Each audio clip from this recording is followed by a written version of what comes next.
नमस्कार दोस्तों और के फिजिकल एजुकेशन क्लासेस के यूट्यूब चैनल पर आप सभी का हार्दिक स्वागत। दोस्तों अपन जो प्रतिदिन यहाँ पे शाम को अपन एमसीक्यूज क्लास ले रहे हैं और मॉर्निंग के अंदर अपन थ्योरी क्लास ले रहे हैं। तो थ्योरी में आज जो अपना यहाँ पे टॉपिक रहेगा वो रहने वाला है दोस्तों यहाँ पे आसन या और विकृतियां, जिसे अपन पोस्चर एंड डिफॉर्मिटीज के नाम से जानते हैं। आज की क्लास में सीधे सीधे मैं आपको बताऊं दोस्तों, तो लगभग 3 क्वेश्चन यहाँ से सीधे सीधे पूछे जाने वाले हैं। तो आज की जो क्लास है वो वेरी इंपॉर्टेंट रहेगी, सीधे आपको नाम से संबंधित रहेगी कि कौन सा रोग है वो कौन से भाग में यहाँ पे होता है उससे संबंधित रहेगी। अब देखिए दोस्तों, आसन और विकृति की बात करें तो आसन क्या होता है, तो जो अपना शरीर की स्थिति होती है वो शरीर की सामान्य स्थिति में रहना ही आसन कहलाता है। यानी शरीर की सामान्य स्थिति का रहना आसन कहलाता है, जिसमें अपन सही तरीके से उठना बैठना चलना अपना कार्य करना ये सब आसानी से कर सकते हैं, तो वो आसन की स्थिति सही कहलाएगी।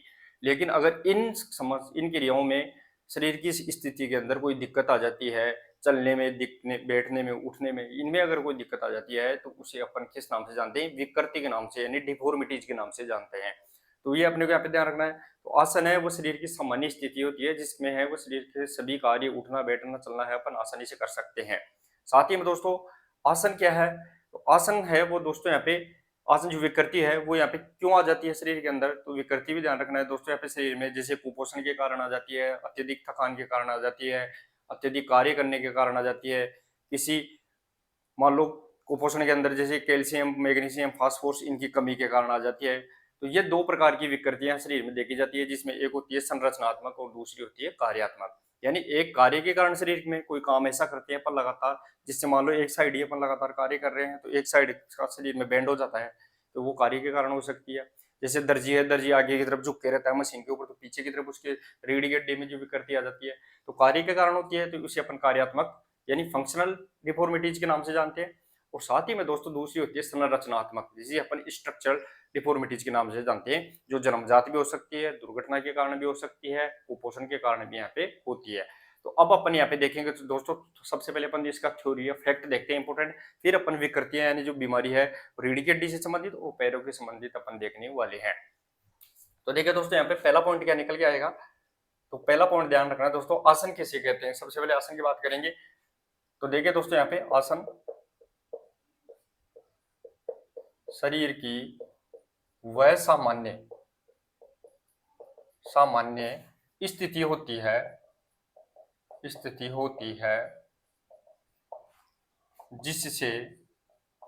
जिससे सभी क्रियाएं सहज तरीके से, यानी आसानी से, सहज तरीके से कर पाते हैं। जैसे उठना, बैठना, चलना, दौड़ना, जितने भी कार्य आसानी से कर लेते हैं तो वो बिल्कुल सही स्ट्रक्चर बॉडी यहाँ पे पोस्चर रहता है। आगे देखिए दोस्तों, यहाँ पे अगर शरीर की सामान्य स्थिति सही नहीं होती है तो उसे विकृति, ध्यान रखना है दोस्तों, उसे विकृति या डिफॉर्मिटीज के नाम से जानते हैं, डिफॉर्मिटीज कहते हैं। अब डिफॉर्मिटीज है वो ध्यान रखना है दोस्तों, कितने प्रकार की होती है, विकृति कितने प्रकार से आ सकती है, तो वो 2 प्रकार की होती है। तो ध्यान रखना, डिफॉर्मिटीज है ये 2 प्रकार की रहेगी। एक तो यहाँ पे ध्यान रखना है दोस्तों, यहाँ पे सॉरी, यहाँ पे कार्यात्मक, और दूसरी आती है दोस्तों यहाँ पे, उसे अपन बोलते हैं संरचनात्मक, यानी कार्यात्मक जिसे अपन फंक्शनल के नाम से जानते हैं, फंक्शनल। दूसरी होती है संरचनात्मक, जिसे अपन स्ट्रक्चरल के नाम से जानते हैं, स्ट्रक्चरल। अब देखिए दोस्तों, यहाँ पे फंक्शनल कार्य के आधार पर जो किसी कार्य के कारण आती है, इसमें क्या होता है, इसमें मुलायम उत्तक यानी सॉफ्ट टिश्यू, मुलायम उत्तक और मांसपेशी प्रभावित होती है। इसके अंदर यहाँ पे संरचनात्मक के अंदर इसमें किसी चोट, कुपोषण, जन्मजात इनके कारण आ सकती है। ध्यान रखना दोस्तों यहाँ पे किसी कार्य या जन्मजात कुपोषण, और साथ में दोस्तों यहाँ पे जन्मजात कुपोषण या किसी चोट के कारण होती है। अब देखिए दोस्तों अपन ने क्या क्या देख लिया है अभी तक। तो इसमें इंपॉर्टेंट अपन ने फैक्ट देखे, वो देखो कि आसन शरीर की वह सामान्य स्थिति होती है जिसमें सभी क्रियाएं सहज तरीके से आसानी से कर सकते, कोई दिक्कत नहीं होना चाहिए अपने उठने बैठने कार्य करने के अंदर। लेकिन अगर उसमें कोई दिक्कत हो जाती है, सामान्य स्थिति सही नहीं होती है, तो उसे अपन विकृति बोलते हैं, चाहे शरीर के कोई सी अंग में भी आ जाए। आगे देखिए दोस्तों, ये दो प्रकार की विकृति होती है, एक कार्यात्मक और एक संरचनात्मक। एक कार्य फंक्शनल यानी कार्य करने के कारण हो जाती है, तो मुलायम ऊतक और मांसपेशी इससे प्रभावित होगी, ध्यान रखना है। दूसरी संरचनात्मक स्ट्रक्चरल, ये किसी कार्य, जन्मजात कुपोषण, चोट के कारण भी अपने यहाँ पे शरीर में कोई अंग या गड़बड़ हो सकता है।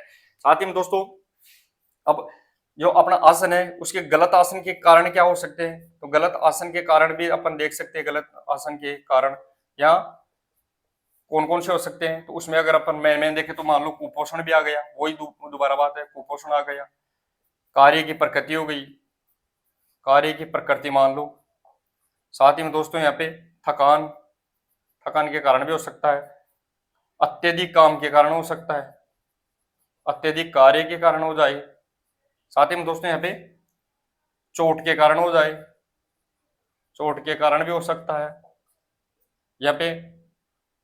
साथ ही में दोस्तों यहाँ पे विटामिन की कमी भी हो सकती है। तो इन सभी चीजों की कमी के कारण है वो आसन यहाँ पे क्या हो सकता है, खराब हो सकता है, अपने शरीर की स्थिति यहाँ पे खराब हो सकती है। अब देखते हैं दोस्तों अपन कि जो डिफॉर्मिटी या विकृति है वो कितने प्रकार की होती है। तो विकृति है वो दो प्रकार की रहेगी, एक रीढ़ की हड्डी से संबंधित विकृति,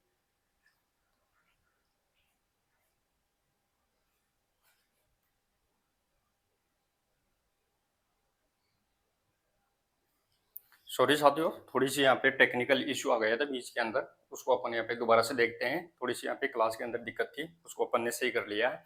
अब देखते हैं अपन दोस्तों यहाँ पे कि मैंने बताया था मैन में जो जितनी भी बातें थी। अब अपन देखते हैं कि डिफॉर्मिटीज विकृति है वो कितने प्रकार की होती है। तो मैंने बताया कि डिफॉर्मिटीज या विकृति अपन देखे तो वो दो प्रकार की यहाँ पे रहती है, एक रीढ़ की हड्डी से संबंधित और दूसरी आती है दोस्तों यहाँ पे पैरों से संबंधित।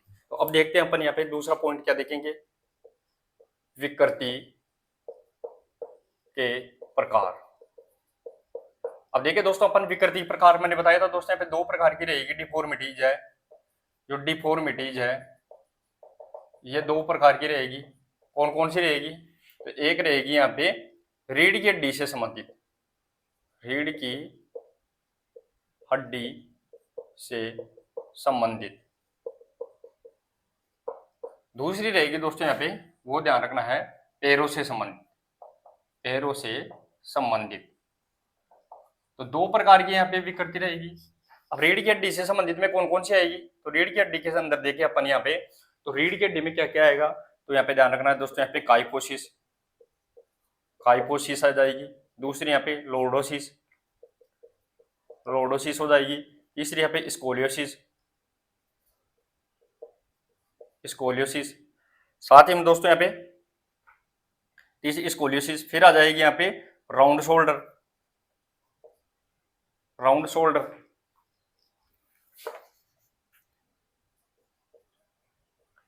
फिर आ जाएगी यहाँ पे रिजिड स्पाइन। तो ये क्या, और पिजन चेस्ट। तो ये ध्यान रखना दोस्तों, फिर रीढ़ की हड्डी से संबंधित विकृति आ जाएगी। अब देखते हैं अपन पैरों से संबंधित, तो पैरों में कौन कौन सी पढ़ेंगे अपन, तो जैसे मान लो बो लेग हो गई, बो लेग, नोकनी हो गई। साथ ही में दोस्तों यहाँ पे फ्लेट फिट हो गया, फिर यहाँ पे क्लब फिट हो गया। तो ये क्या आ जाएगी दोस्तों, यहाँ पे पैरों से संबंधित विकृतियां यहाँ पे रहेगी। अब अपन यहाँ पे सबसे पहले रीढ़ की हड्डी से संबंधित विकृतियां पढ़ेंगे एक एक करके। तो आप एक बार इसका स्क्रीनशॉट ले लीजिए, फिर अपन यहाँ पे एक एक को पढ़ते हैं।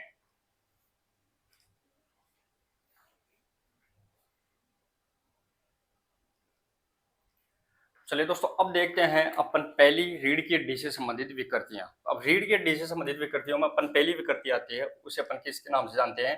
तो रीढ़ की हड्डी से संबंधित विकृतियां, रीढ़ की हड्डी से संबंधित। अब रीढ़ की हड्डी से संबंधित पहली विकृति आती है, उसे बोलते हैं अपन अग्रकुब्जता। क्या बोलते हैं दोस्तों यहाँ पे? अग्रकुब्जता, जिसे अपन इंग्लिश में बोलते हैं दोस्तों यहाँ पे लॉर्डोसिस। लॉर्डोसिस, इसे अपन दूसरी भाषा में बोले लॉर्डोसिस को ही अपन देखते हैं दोस्तों होलोबैक, इसे अपन होलोबैक भी बोलते हैं। साथ ही में दोस्तों इसे अपन स्वेबैक, स्वेबैक भी बोलते हैं। तो ये इसके उपनाम रहने वाले हैं।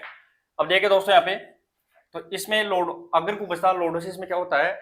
तो इसके अंदर जो कटिका शिरोगाई होती है वो आगे की तरफ इनमें क्या हो जाता है? घुमाव आ जाता है, कटिका शिरोगाई। मैं आपको चित्र के द्वारा भी समझाऊंगा दोस्तों। इसके अंदर मान लो ये क्या है, तो ये अपना मान लो पोर्शन आपको मैं बताऊं दोस्तों यहाँ पे, ये अपने क्या है? ये अपना गर्दन का भाग हो गया, और ये अपना यहाँ पे गर्दन के साथ में ये रीढ़ की हड्डी होती है, ये रीढ़ की हड्डी है, पेट की तरफ आगे की तरफ यहाँ पे घूम के आ जाती है। तो पीठ में पीछे की तरफ क्या बन जाता है? ऐसा खड्डा सा बन जाता है, और ये आगे की तरफ है वो निकल के आ जाती है, इस प्रकार है। तो ये आगे की तरफ जो घूमना है, रीढ़ की हड्डी का आगे की तरफ, सामने की तरफ निकल जाना है, पेट की तरफ आगे की तरफ, तो उसे अपन अग्रकुब्जता के नाम से जानते हैं। तो देखिए दोस्तों, इसमें इसमें कटिकशेरुका, कटिकशेरुका, कशेरुका क्षेत्र, जिसे अपन लंबर रीजन के नाम से जानते हैं, लंबर रीजन, लंबर रीजन या कटिकशेरुका क्षेत्र का आगे की तरफ घूम जाना होता है। तो ध्यान रखना, इसके अंदर यहाँ है कटिकशेरुका सर्वाइकल थोरेसिक लंबर। तो लंबर रीजन हो गई, लंबर रीजन की जो 5 यहाँ पे होती है वो मांस हड्डियां वटीवरी, वो आगे की तरफ घूम के पेट की तरफ यहाँ पे बाहर आ जाती है।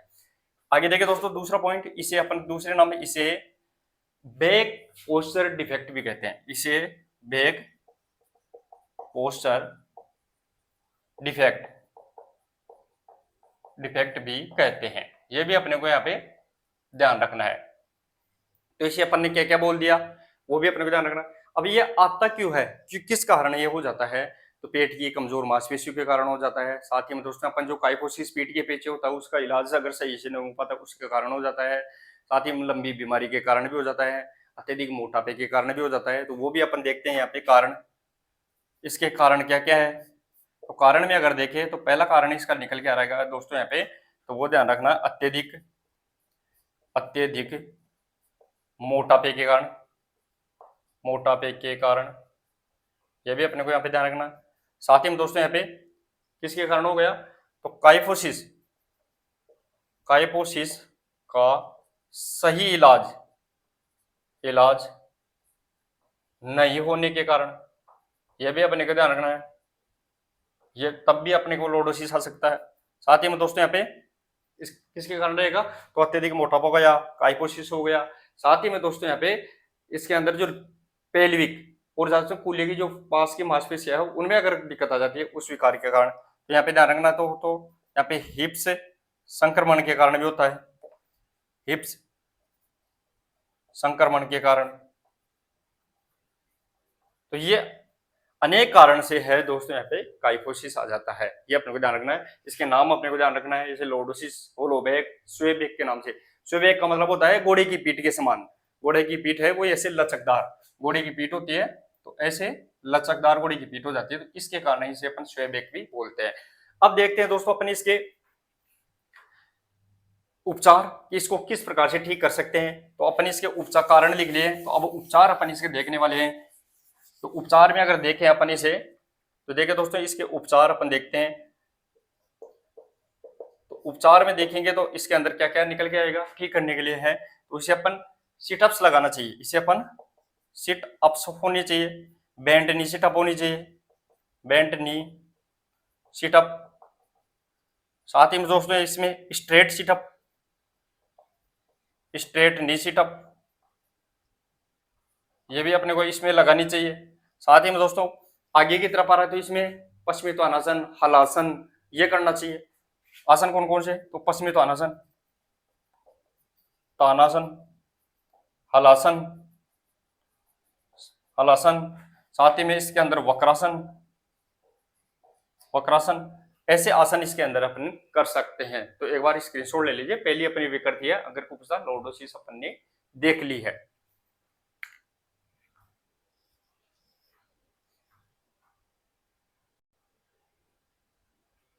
चलिए दोस्तों, अब दूसरी अपन रीढ़ की हड्डी से संबंधित दूसरी विकृति देखते हैं। पहले अपन ने अगर कुबुजता लॉर्डोसिस देख ली, अब देखते हैं अपन यहाँ पे दूसरी विकृति जिसका नाम है दोस्तों यहाँ पे कुबड़ापन, कुबड़ापन, जिसे इंग्लिश में अपन बोलते हैं दोस्तों यहाँ पे काइफोसिस, काइफोसिस। इसे काइफोसिस के साथ में ही दोस्तों इसे अपन राउंड बैक भी बोलते हैं, राउंड बैक।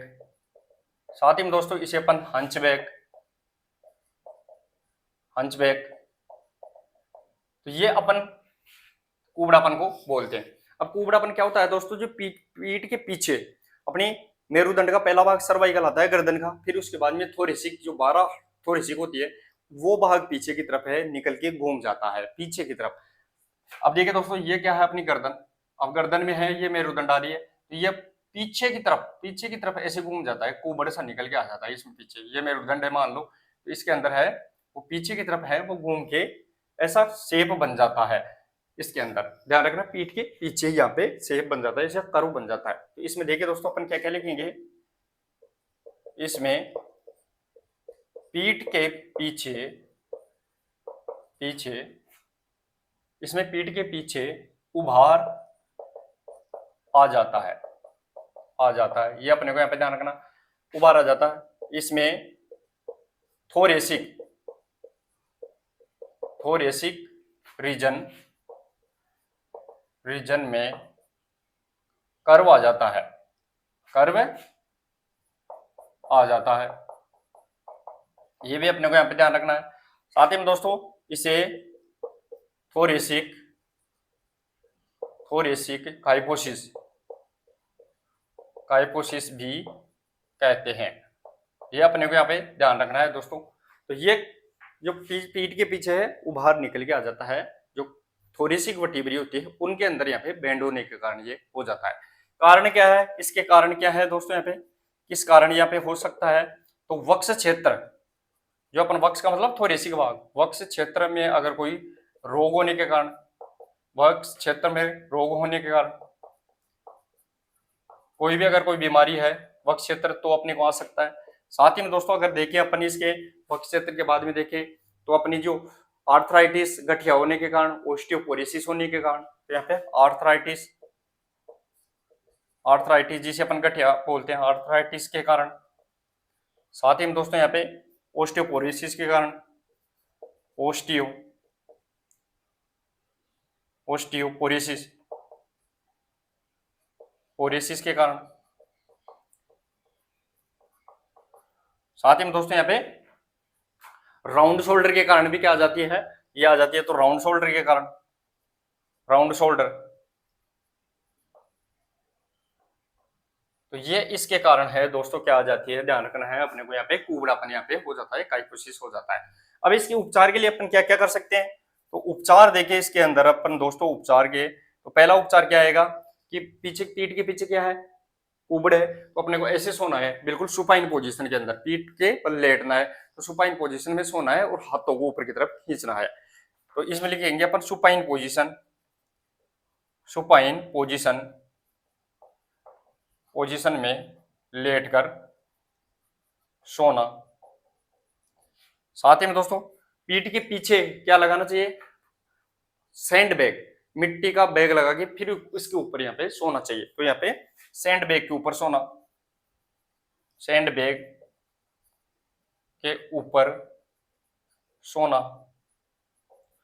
साथ ही में दोस्तों यहाँ पे अपने को क्या करना चाहिए, तो अपने को यहाँ पे ध्यान रखना है दोस्तों, जैसे पश्चिमोत्तानासन करनी चाहिए, साथ ही के अंदर दोस्तों हलासन करना चाहिए, शवासन करना चाहिए। तो इसके अंदर अन्य और क्या क्या कर सकते हैं, तो इसके अंदर पश्चिमोत्तानासन, तानासन, शवासन। साथ ही में दोस्तों इसके अंदर अपन क्या कर सकते हैं, अधोमुखासन, अधोमुखासन कर सकते हैं। अधोमुखासन, और इसके अंदर अपन जैसे हलासन, तो ये जितने भी आसन हैं ये अपने को करना चाहिए। और साथ ही में दोस्तों ये अपने को क्या करना चाहिए, पीठ के बल लेटकर इनके संबंधित हैं ये अपने को करना चाहिए। तो ये कुबड़ापन है दोस्तों, जिसे अपन काइपोसिस, राउंड बैक, होलो हंच बैक इनके नाम से भी जानते हैं। इसमें पीठ है वो पीछे की ओर आ जाता है। इसे अपन दर्जियों में देखा जाता है दोस्तों, ज्यादातर ये रोग दर्जी होते हैं, तो टेलर है वो ज्यादातर मशीन के ऊपर रहते हैं तो पीठ के पीछे आ जाता है। लड़कियां हैं वो शर्मीली पोजीशन के कारण, लड़कियां हैं वो ज्यादातर शर्मा के आगे गर्दन झुका के चलती है, तो लड़कियों में भी ये रोग आता है, काइफोसिस ध्यान रखना है। साथ ही में दोस्तों जो बागवानी काम करते हैं, बागवानी का काम करते हैं, उनमें भी ये रोग आता है कि वो भी नीचे नीचे ये काम करते हैं, तो काइफोसिस है वो अपने को यहाँ पे ध्यान रखना है। स्क्रीनशॉट ले लीजिए। फिर अपन तीसरा रोग इसके अंदर देखते हैं, लोर्डोसिस, इसको काइफोसिस। अब देखते हैं अपन इसके अंदर यहाँ पे स्कोलियोसिस।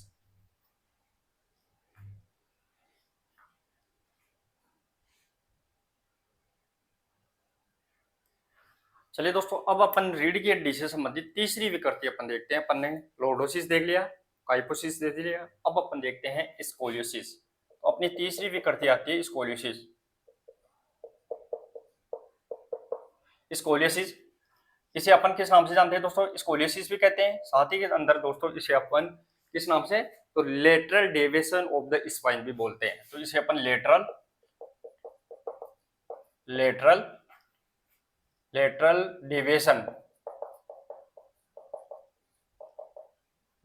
ऑफ द स्पाइन भी कहते हैं। अब देखिए दोस्तों, यहाँ पे स्कोलियोसिस की बात कर रहे हैं अपन। स्कोलियोसिस में होता क्या है, तो स्कोलियोसिस में जो रीढ़ की हड्डी होती है दोस्तों, उसका एक तरफ झुकाव हो जाता है, जिसके कारण कंधे एक साइड में और कूल्हे दूसरी साइड में निकल के आ जाते हैं। यानी रीढ़ की हड्डी है वो एक तरफ झुक जाती है, जिसके कारण क्या होता है, कंधे तो एक साइड चले जाते हैं और दूसरी साइड हिप्स वाला पोजीशन यहाँ पे बन जाती है। साथ ही में दोस्तों स्कोलियोसिस है वो, इसको अपन स्कोलियोमीटर या स्पाइनोग्राफ के द्वारा उसको मापते हैं। और ये दो प्रकार का होता है, सी शेप और एस शेप। सी शेप को अपन सिंगल स्कोलियोसिस बोलते हैं, एस शेप को अपन डबल स्कोलियोसिस के नाम से जानते हैं। तो अपन ये रीढ़ की हड्डी है दोस्तों, यहाँ पे ये अपने आप व्यक्ति सिर का पोर्शन है, और इसके रीढ़ की हड्डी के अंदर एक या दोनों तरफ ऐसे यहाँ पे रीढ़ की हड्डी है वो या तो एक या दो तरफ यहाँ पे घूम जाती है। तो देखिए दोस्तों, स्कोलियोसिस में क्या लिखेंगे, इसमें रीढ़ की हड्डी का एक तरफ झुकाव हो जाता है, ये अपने को यहाँ पे ध्यान रखना हो जाता है, जिसके कारण कंधे यानी शोल्डर, कंधे एक तरफ और हिप्स यानी कूल्हे वाला भाग, हिप्स दूसरी तरफ निकल आते हैं, ये अपने को यहाँ पे ध्यान रखना है। अब ध्यान रखना है साथ ही में दोस्तों, यहाँ पे ये दो प्रकार की, साथ ही में इसे स्कोलियो, अब चेक करने के लिए क्या करेंगे, तो व्यक्ति को है वो स्कोलियोमीटर या स्पाइनोग्राफ के ऊपर खड़ा करेंगे और फिर उससे अपन चेक करेंगे। तो व्यक्ति को स्कोलियोमीटर या स्पाइनोग्राफ पर खड़ा करके पता लगाते हैं। यह भी अपने को ध्यान रखना। अब ये दो प्रकार का होता है, होता है। स्कोलियोसिस दो प्रकार का रहेगा दोस्तों। कौन कौन से दो प्रकार, तो एक होगा जिसे अपन सी शेप्स बोलते हैं, सी शेप्स, और दूसरा होता है एस शेप्स। सी शेप्स होता है उसे अपन सिंगल स्कोलियोसिस बोलते हैं, इसे अपन सिंगल स्कोलियोसिस। और जो एस शेप होता है उसे अपन डबल स्कोलियोसिस के नाम से जानते हैं। ये भी अपने को यहाँ पे याद रखना है। अब ये होता क्यों है दोस्तों, कारण क्या है स्कोलियोसिस का, तो यहाँ पे ध्यान रखना, रीढ़ की हड्डी से संबंधित बीमारी होगी, आर्थराइटिस हो गई, साथ ही में दोस्तों जो बचपन के अंदर लकवा आने के कारण हो गया, या फिर एक पैर का बड़ा दूसरे पैर का छोटा होने के कारण हो गया, न्यूरोमस्कुलर कोऑर्डिनेशन के कारण हो गया, तो इसके कारण यहाँ पे हो जाता है। तो मैं आपको इसके कारण भी बता देता हूँ, एक बार इसको नोट कर लीजिए। अब देखते हैं अपने दोस्तों यहाँ पे इसके कारण, ये किस इसके कारण क्यों क्यों होता है ये, तो ध्यान रखना दोस्तों यहाँ पे। कारण देखिए तो कारण अपना पहला इसमें निकल के आएगा, कारण किसके कारण यहाँ पे होता है, तो यहाँ पे ध्यान रखना है बचपन में लकवे के कारण, लकवे जैसे अपन पैरालाइसिस होने के कारण, साथ ही में दोस्तों यहाँ पे आर्थराइटिस के कारण, आर्थराइटिस कारण स्कोलिसिस हो जाता है। एक पैर का बड़ा या छोटा होने के कारण ये भी अपने को यहाँ पे ध्यान रखना है। साथ ही में दोस्तों अगला देखिए इसके अंदर, तो वो किसके कारण, तो न्यूरोमस्कुलर कोऑर्डिनेशन के कारण भी हो सकता है। न्यूरोमस्कुलर कोऑर्डिनेशन के कारण होता है। तो ये अपने को ध्यान रखना है किस किस के कारण है, वो क्या आ जाता है स्कोलिसिस, क्यों क्यों अपने को यहाँ पे आता है। अभी अपन इसके उपचार देखें दोस्तों यहाँ पे, उपचार, तो स्कोलिसिस के उपचार देखने के लिए अपन क्या क्या करेंगे, तो इसके अंदर अपन क्या करेंगे दोस्तों, एक तरफ रीढ़ की हड्डी का, दूसरी तरफ जिस साइड में स्कोलिसिस है उसके विपरीत अपन उसको घुमाएंगे। साथ ही में दोस्तों तैराकी की ब्रेस्ट स्ट्रोक यहाँ पे जो से लिए उसके आधार पर अपन ऐसे हाथों को करेंगे, वो भी इसमें कर सकते हैं। साथ ही में दोस्तों इसके अंदर अपन क्या क्या कर सकते हैं, तो हलासन कर सकते हैं, त्रिकोणासन कर सकते हैं, उष्ट्रासन कर सकते हैं, ये भी अपने को यहाँ पे ध्यान रखना है। तो इसके अंदर अपन क्या क्या कर सकते हैं, तैराकी की ब्रेस्ट स्ट्रोक तकनीक का उपयोग कर सकते हैं, तकनीक का उपयोग। साथ ही में दोस्तों तैराकी ब्रेस्ट स्ट्रोक हो गई, रीढ़ की हड्डी का दूसरी तरफ घुमाव करना, इसके अंदर अपन उष्ट्रासन हो गया, हलासन हो गया, त्रिकोणासन हो गया। साथ ही में दोस्तों इसमें एकदम गोमुखासन हो गया। तो ये अपन करते हैं, इसके अंदर अपने को ध्यान रखना है। तो ये scoliosis lateral deviation of the spine है, वो तीसरी अपन ने देख लिया। अब अपन देखेंगे रीढ़ की हड्डी से संबंधित राउंड शोल्डर, एक बार स्क्रीनशॉट ले लीजिए इसका।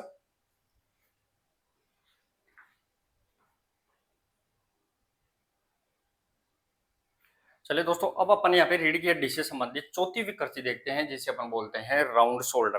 तो देखिए दोस्तों यहाँ पे चौथी विकृति क्या आएगी, उसे बोलते हैं अपन राउंड शोल्डर।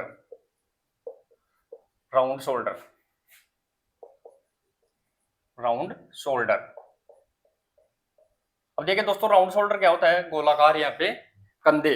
इसमें क्या होता है, जो कंधों की सामान्य स्थिति है वो क्या हो जाती है, सामान्य स्थिति में न रहकर कंधे क्या आ जाते हैं, बाहर की तरफ, आगे की तरफ निकल के आ जाते हैं। इसमें कंधे हैं वो आगे की तरफ, अपने कंधे हैं चौड़े हैं ऐसे, लेकिन ये क्या है आगे की तरफ ऐसे निकल के आ जाते हैं गोल गोल, तो इसे अपन बोलते हैं राउंड शोल्डर। और ये क्यों होता है, तो कंधों के ऊपर जो एक्रोमियन खांच पाई जाती है वो क्या हो जाती है, गायब हो जाती है। साथ ही में दोस्तों अपने जो काइपोसिस पीठ के पीछे अपन ने कूड़ापन देखा था, अगर वो बीमारी हो जाती है तो भी अपने राउंड शोल्डर यहाँ पे होने लगता है। ये अपने को यहाँ पे ध्यान रखना है। साथ ही में दोस्तों इसके अंदर है वो कौन कौन सी मांसपेशियां कमजोर हो जाती है, तो राउंड शोल्डर के अंदर है वो यहाँ पे डेल्टोइड मांसपेशी, ट्रेपीजियस मांसपेशी, रोम्बोइड मांसपेशी, लेटिसमस डोर्स मांसपेशी है, इनकी कमजोरी के कारण भी है वो यहाँ पे राउंड शोल्डर आ जाता है। तो देखिए दोस्तों अपन राउंड शोल्डर में क्या करेंगे, कंधों की सामान्य स्थिति में न रहकर आगे की तरफ निकल आना।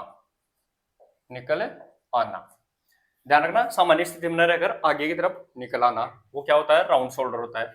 अब साथ ही में दोस्तों यहाँ पे क्यों होता है, तो मैंने बताया था कि ये कंधों पर एक्रोमियन खांच है वो गायब हो जाती है। इसमें इसमें कंधों पर पाई जाने वाली एक्रोमियन खांच है का गायब होना इसके कारण है वो क्या आ जाती है दोस्तों, यहाँ पे राउंड शोल्डर यहाँ पे हो जाता है। साथ ही में दोस्तों यहाँ पे इसमें कौन कौन सी मांसपेशियां हैं उनकी कमी के कारण होता है। और ये दोस्तों यहाँ पे विकृति है वो काइपोसिस के कारण भी आ जाती है। ये है विकृति काइपोसिस के कारण भी होती है।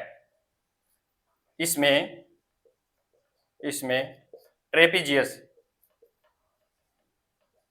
ट्रेपीजियस साथ ही में दोस्तों यहाँ पे ट्रेपीजियस, डेल्टोइड,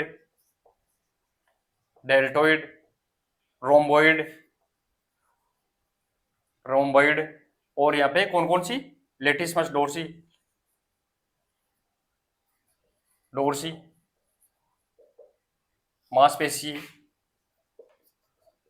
मांसपेशियों का कमजोर होने के कारण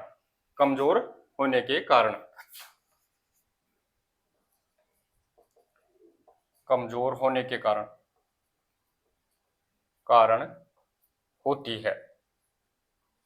तो अपन ने देख लिया दोस्तों यहाँ पे राउंड शोल्डर क्यों आती है। तो कंधों में सामान्य स्थिति में न रहकर आगे की तरफ झुक जाती है तो यहाँ पे राउंड शोल्डर हो जाती है। इसमें कंधों पर पाई जाने वाली एक्रोमियन खांच है वो गायब हो जाती है।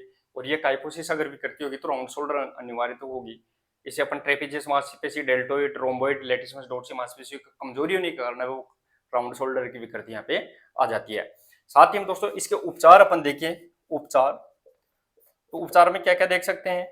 तो है कंधों को है वो क्लॉकवाइज और एंटी क्लॉकवाइज, ऐसे आगे और ऐसे पीछे की तरफ है वो घुमाना। तो अपन लिखेंगे इसमें कंधों को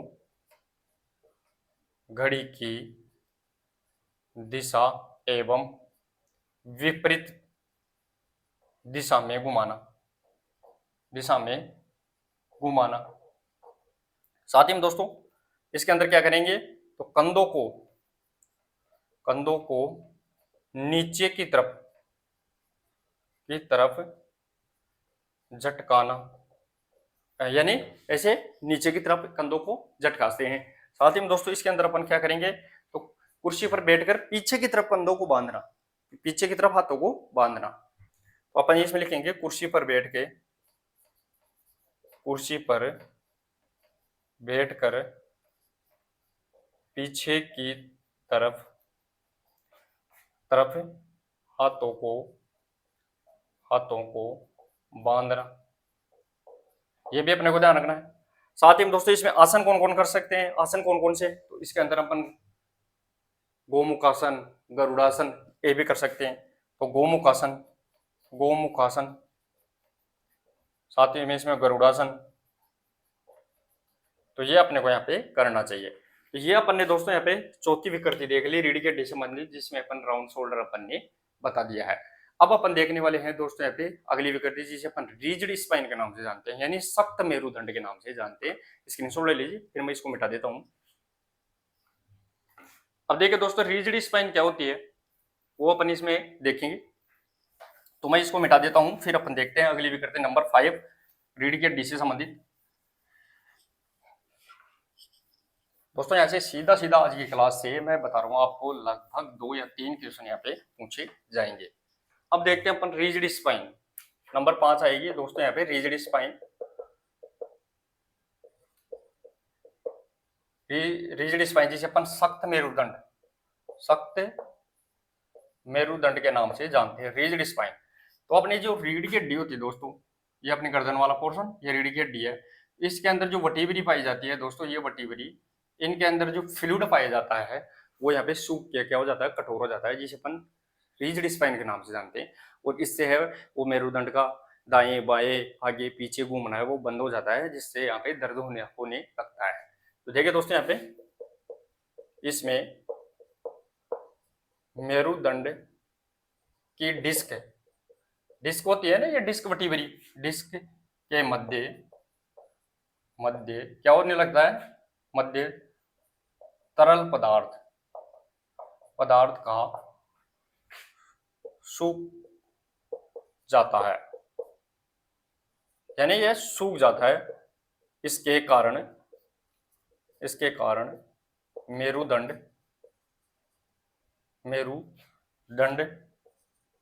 का को दाएं बाएं और आगे पीछे घूमने में परेशानी होती है। तो ये रिजिड स्पाइन की पोजीशन यहाँ पे होती है, ये अपने को यहाँ पे ध्यान रखना है। अब अपन देखते हैं दोस्तों, यहाँ पे अगली क्लास के अंदर अपन देखेंगे पैरों से संबंधित यहाँ पे विकृतियां। अपन ने रीढ़ की हड्डी संबंधित लोर्डोसिस, काइपोसिस, स्कोलियोसिस और स्कोलियोसिस के अंदर भी भाग देख लिए, फिर राउंड शोल्डर देख लिया, फिर राउंड शोल्डर के बाद में अपन ने यहाँ पे रिजिड स्पाइन देख लिया। दोस्तों कल की क्लास में अपन यहाँ पे इसको कंप्लीट कर देंगे पैरों से संबंधित, जिसमें अपन बॉल एग, नोकनी, फ्लैट फुट, क्ला फिट और ये अपन इसके अंदर यहाँ पे देखने वाले हैं। मिलते हैं दोस्तों नेक्स्ट क्लास में, तब तक के लिए थैंक यू, धन्यवाद।